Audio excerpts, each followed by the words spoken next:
السلام علیکم و رحمت الله و برکاته. روز سعید جمعه مبارک بر شما.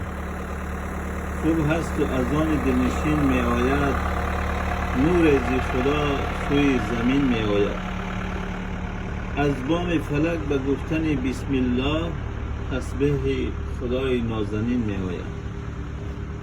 صبح با صفای امروز و بهرتان مبارکباد گفته برای هر یکی شما این صبح را نیکویی و خانه آبادی و سرجمعی، سربلندی، صحتی و سلامتی از درگاه خداوند تبارک و تعالی طلبگار هستیم.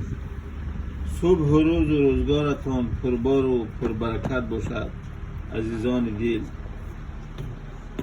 100 مسجد و 100 رباط آباد کنی، 100 بنده بزر خریده آزاد کنی، 100 سال بر روزه باشی و شب به نماز، بهزان نبود که یک دل شاد کنی. سلام علیکم و رحمت الله و برکاته. و کانال ابونه شدن رو فراموش نکنید.